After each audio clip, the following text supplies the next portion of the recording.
Nigerians in Uyo applaud federal government's proposed compressed natural gas buses. House of Representatives moves to end boundary disputes with Nigeria and Cameroon. Plus, Super Falcons bow out of FIFA's Women's World Cup in Australia. A very good morning and many thanks for joining us. My name is Joy. Note that this broadcast is reaching you live on StarTimes channel 103 and on our social media platforms, Facebook and YouTube. Do well to like and follow us. And our main news. Some residents in Uyo are applauding the federal government's decision on the proposed provision of compressed natural gas buses to various states to cushion the effects occasioned by the fuel subsidy removal. Emede Omo presents the details. The president said administration upon assumption announced the removal of subsidy on fuel in the country.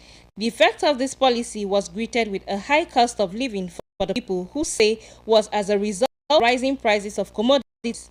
Moved by the plight of the people occasioned by the rising cost of living, the federal measures to cushion the effect of subsidy removal on fuel, and one of such is the proposed provision of compressed natural gas buses to states in the federation. Residents in Uyo are of government.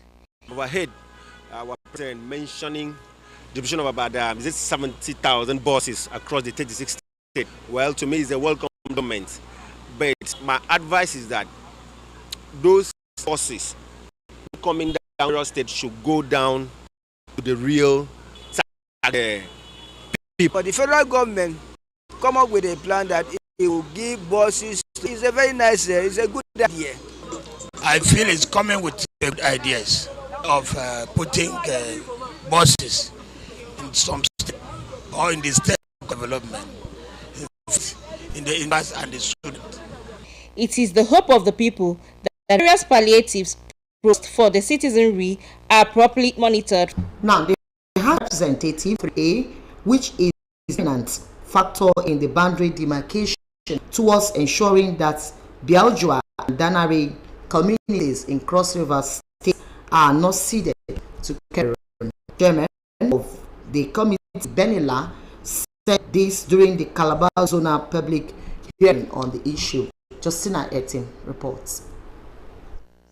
The International Court of Justice ruling of 10th October 2000 leading Bakassi to Cameroon mandated the retracing of Cameroon-Nigeria internal boundary line from Chad region to Atlantic Ocean.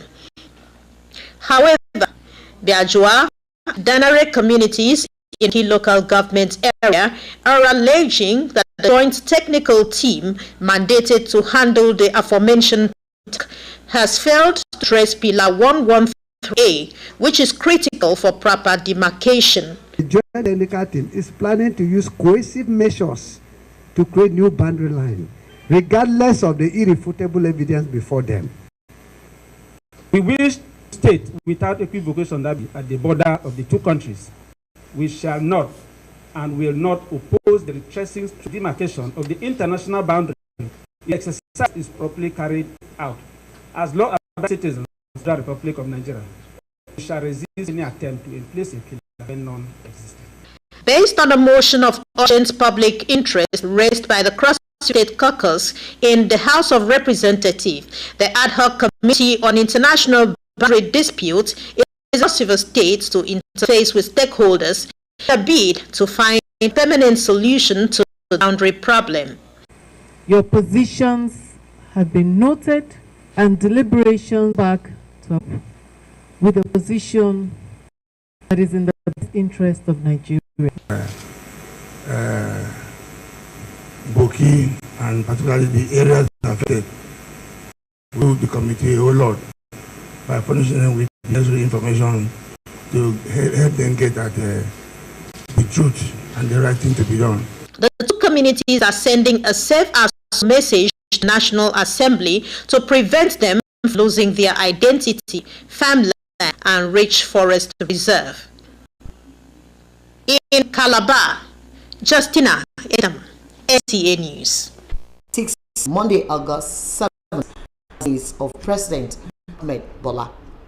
The commission screening of the last nominee list, First Keyamo SN, was put on hold following a point of order from the Deputy Minority Whip, refused to respond to parliamentary summons concerning public works policy of the federal government under the Ministry of Labour as supervising minister. The refusal he added contains provision of Section 88(1)(b) of the Constitution.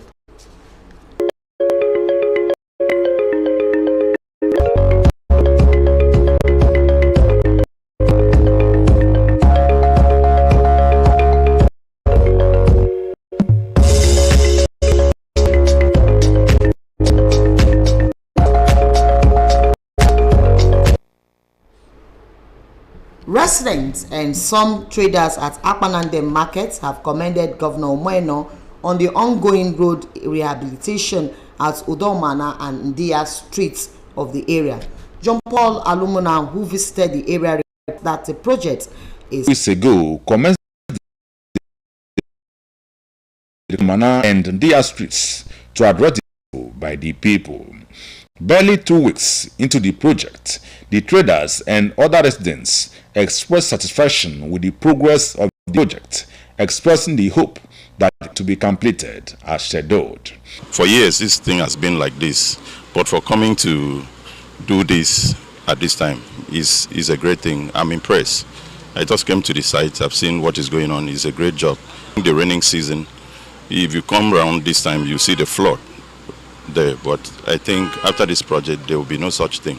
That is just to the completion of it. When we get it done in a normal place, at least here we have a refuse dump here before, a very big one that one cannot even stay here. But I thank God that today we are even here. You can even eat whatever you want to do around here, you can do. So I believe if we continue like that, it will be a better place.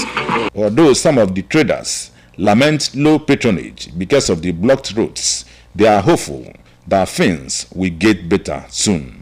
This construction is a very good development for us, but affecting us. We see it for more than 2 weeks now. We inside the market, we are just idle. We cannot able to sell because of people are not. Everybody is stopping by the road. They block all the. The road is really affecting us because people are really. Some people that normally comes with car, they are not really, because some people doesn't like stress.